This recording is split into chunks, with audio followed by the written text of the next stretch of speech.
I'm Jake. I'm Tom. And we are VIMTV, Velocities in Music, the best kept secret in music reviews. You just pushed that remote right off the table. I did.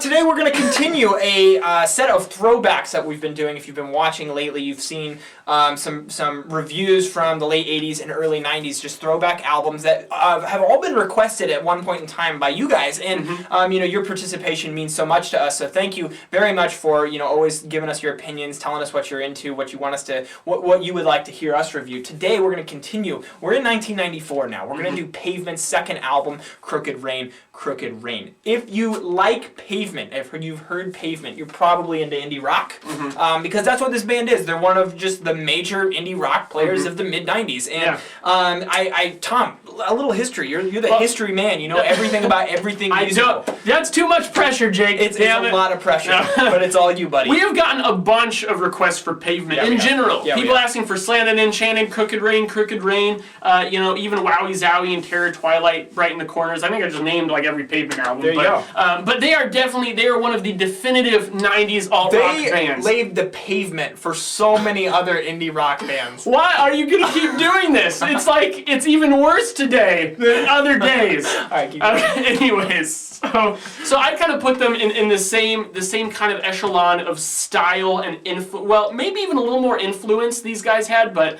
as like Modest Mouse and Weezer, those are the closest comparisons I can make. Well, when did Modest Mouse debut? I think 1995, 1996. They started in like 93. They were clearly influenced by Pavement's like lo-fi, especially their early releases. So. But a big thing to me about Crooked Rain is coming out of Slanted and Enchanted in 1992, because that album was super raw, super noisy, not polished at all. This one's a little more polished, but not to the point where it's like super radio friendly, really. I mean, it's not, it's hardly a pop album. It's a little bit more in presentation, but just the songwriting approach these guys take is so different. I mean, the sound, it sounds like, even though the production is a little better, this whole album sounds like it's on the verge of just falling apart at any moment. Yeah, everything is so loose. I mean, even just listen to the very beginning of Cut Your Hair, which is probably like the most iconic song from this album. Right when it comes in with those ooh, ooh, ooh, ooh, ooh, ooh, it's not even on time. No. It's not even on time with when the rest of the instrumentals come in, and right there, it's like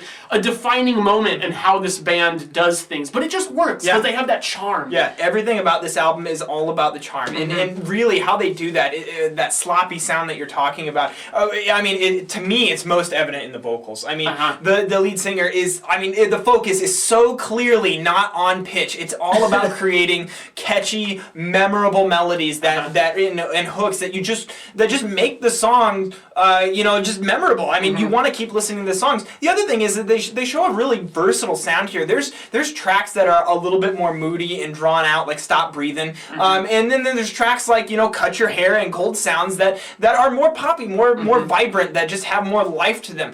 They show that lo-fi production style. It's just, I don't know, it's just there's something about it that just has this charm. It keeps you coming back, and yet you don't see other bands really mimicking this style. Most other bands are so much more chiseled and precise, whereas Pavement just has this natural edge. It loose. Yeah, and I think that gives them a dimension that other bands just can't replicate. Yeah. And even though that they tried, they can't do it, because Pavement has a way of making their sound professional, yet still have that just loose feel. And I think one of the reasons bands can't replicate this is because they'll try to replicate it in maybe a little bit in style and songwriting, but what they can't replicate is Stephen Malcolm's just perfect personality. Right. He had, like we said, that endearing charm is what keeps you coming back. And at first, this was actually a band I had a lot of trouble getting into. Like I said, I've been listening to their first two albums a lot, and I actually prefer this one to Slanted and Enchanted. I know a lot of other people are kind of the other way around on that, but I just find them very hard to get into, at least at first. I remember saying to you when I was on maybe listen like 3 or 4 on this, I'm like, yeah, I like it, but I don't see what's so special about it. I'm like I just think there are a bunch of nice songs, and I don't really get that. And then somewhere after that, I just kept wanting to come back to it. Yeah, but you got to admit, this is one of the most hyped up albums ever. It's true. Ever. I mean, this album is worshipped on levels. I mean, a lot of you watching this review probably are in the boat where you would say, like, this is one of the best albums of all time. That's cool. Like, we're not going to dispute that. I mean, everyone has their best albums of all time in their opinions. But, like, to us, I mean, even though I love it, I mean, I've listened to this album for years. I love it, but I don't necessarily think it deserves all the hype that it got. It definitely has, influence a ton. And I grew a lot on this one. This one grew a lot on me from the point that I was saying I started with. Right. But what I realized is that they have this knack for making songs that are memorable, that are catchy, that you want to come back to, and they do it even while abandoning all sense of typical song structure and formalities that come along with the genre. I mean, there are songs on here that you could hardly even say there's a chorus or a verse. Right. And yet somehow there's parts of the songs that just stick in your head, even if they only happen once, which is funny because typically, just psychologically, what gets people attached to music is repetition. Right. You have to hear something multiple times to get it ingrained in your head. That's why typically artists rely on choruses and repeat choruses a lot, because those are those hooks that keep people coming back. So it's a sales tactic. It really kind of is, and so if it kind of sucks to think of music in that way, but if you even want to leave an artistic impression on someone, sometimes you need that to stick with them. Right.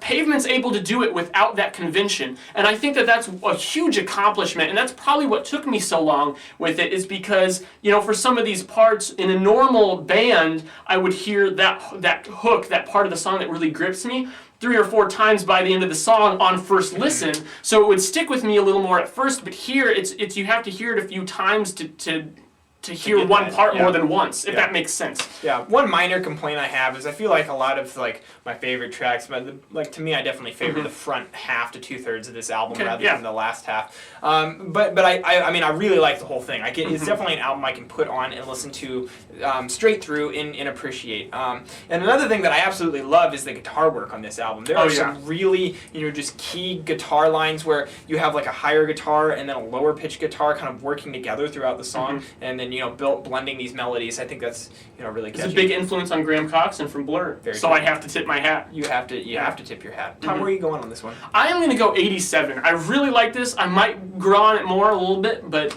that's where I'm at right now. I really like it. Cool. I'm going to go 88. So I think that kind of averages out to 88. Yeah, it does. Suck it, Tom. Sorry. Suck Tom, it. My score doesn't matter. I know, you should just, crank it up next time.